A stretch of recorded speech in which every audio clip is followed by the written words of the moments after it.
Zeri is literally lethal tempo in a... What the fuck? Brian the Avatar? Like, master of all 5 roles and 158 champions? Sounds pretty lame. I'm out of here. As you guys know, lethal tempo has been nerfed. And I've honestly never felt better in life because nothing about my life has really changed. I still wake up every day with a strong urge to proc lethal tempo, and a nerf isn't going to stop that. The only thing this nerf has done was confirm my unwavering loyalty for this rune. And I would never abandon it to become some avatar. So when Riot Games made a champion that's literally the embodiment of lethal tempo, it was fucking amazing. And I fell in love. Sorry Larissa, move aside. Because not only does this champion utilize lethal tempo so well for the attack speed and range, but you also have an inbuilt movement speed lethal tempo inside your ult. So every time you attack with your ult active, it gives you movement speed and extends duration by, I don't know, a couple of seconds. Basically, Cho'Gath hates himself now. And as you guys know, Riot released Zeri as an ADC, who has skill shots for auto attacks. What the fuck? But I'm not complaining because I can't land skill shots here. No, I'm doing that on purpose because it's funny seeing this Yuumi try to survive. I'm complaining because after every fight, I can't feel my fingers. It's twitching. But despite my finger, having an auto attack skill shot can be quite useful, I'm not gonna lie, because there's somebody in this bush. So all in all, a really solid ADC. I think you did a pretty good job on this one, Riot Games, and I think I'll be enjoying her. In the top lane, of course. She can fly over walls. I'm gonna bruise the shit out of this. So it all starts with the early game. After zoning out Yone for the past minute, he finally gets impatient and goes for this minion, which he doesn't even get. Unfortunately for this Yone, I can fly through this wall and completely whiff my W. I'm still figuring that out. But what's more important is I close the distance on Yone and I force him into an all-in brawl. Except he's level 3 and I'm level 5. I then pretended to let him go. And then I shot him. I was waiting inside this bush when Riven showed up. I gave her the first 3 autos and then I backed away because I couldn't win if I stayed at melee range. But thankfully I had Nimbus Cloak to give me that extra movement speed and keep my distance before immediately closing it. So I went back in the bush and then Shyvana showed up. Now I don't think Shyvana's a very strong early champion, but she's challenger. With enough confidence you can do anything, like almost kill me. Me and Lizzie were on the blink of death. Not the brink of death, the blink of death. So whoever has the first move will win. That's why I like to pretend backing off on this champion and then going through the wall. Malphite's a pretty easy matchup because he can just yoink his shield to block his Q. And now he's quite literally just a rock.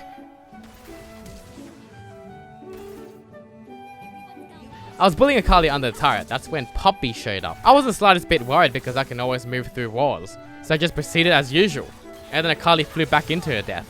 Meanwhile, Poppy's still trying to get around this giant terrain. What the fuck, range top lane? You disgust me, Jace. I managed to dodge Jace's Q, which gave me a perfect opportunity to go win. Without that small bit of damage taken, I was able to just walk up and completely obliterate this range top laner. Disgusting. I was bruising this Shyvana under the turret, but she was playing just a little bit too safe, so I pretended backing away. And then I flew through the wall behind her. Works every time. Playing Zeri top might make 75% of the League community despise you, but at least you have a laning phase, and a bit more control over your life than just being an ADC. Now let's see if I can stop this Renekton's back one more time. Just so he doesn't heal that one bar, you know. I did it. Now the true magic of Zeri is once you get that ultimate. Oh, this ultimate. I fucking love this ultimate. Boom! Malphite really wanted these minions. So he ulted. And he still didn't get the minions. Because at this time Poppy was ganking me again. So I dashed through the wall to split them apart. I stood as close to the edge as possible so I don't get pushed into the wall by Poppy. And then I killed her. And now that both my lethal tempo are stacked, I dash over the wall and just kill Kali. Shortly after, Zed ulted me. So I dash over the wall. His ult still did half my HP though, but now he has no ult. So I'm gonna pick another fight, and I use my W to break his spell shield. And now. It's a good thing my autos are skill shots. I was being ganked by Nocturne, so I tried flashing over the wall, but I failed miserably. But they both fell for it, probably because I actually just fucked up and it was so believable. I dashed over the wall and I killed Zilean. I tried getting Jinx too, but she was just a bit too far. But Nocturne's already dead, so I'll get Jinx now. I land these W's. Oh my god!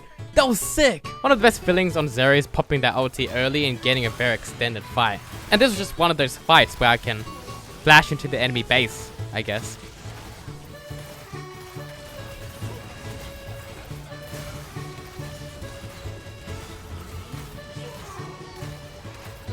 With your ult pretty well stacked, you have enough movement speed to just become a scripter.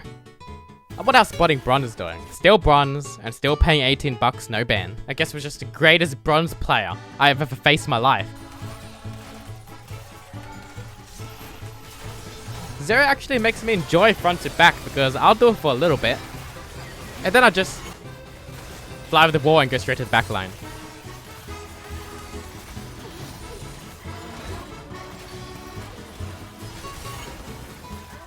Is it dying? Keep going. No, it's not. We can it's no. We'll kill it eventually. It's not, Brian. No, trust me. The game was 53 to 59. It was so close, and it was just one team fight away. They wouldn't just let me walk through the front entrance of their base, would they? Wow, League of Legends is simpler than I thought. Just walk in and kill the base. That was when Vega popped Predator. At the same time, Tala used her wall and charged right into them. I'm not gonna lie, I think it would have been better if she jumped on this side where it was safe. I did not attack the Nexus to death. There are times where I'm playing Zeri and I pop my ult and then the Ultra Instinct B kicks in and I feel like a god. I start playing my goddamn mind. My hands are moving faster than I can think. In fact, they're moving on their own at this point. I think I can see into the future and I feel unstoppable.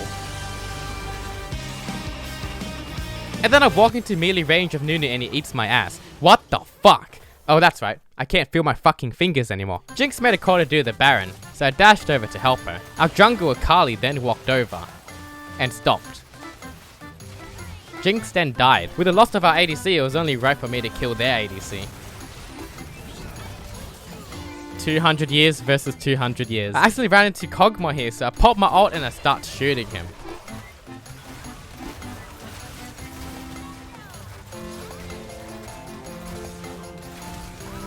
I then fly over the wall to avoid Kog'Maw's passive before hitting Malphite to extend my ult.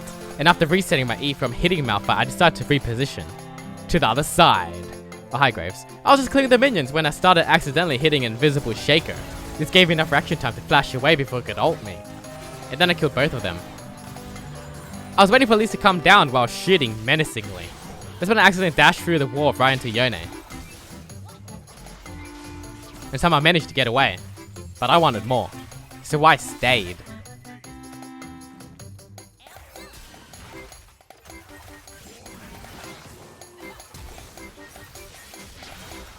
After getting away safely, I managed to land a W on Slux. And this is why I love this wall grinding move. Look at this game. Your time is over. Now I'm the one who one-shots, and I'm the one who goes through walls. Here we go.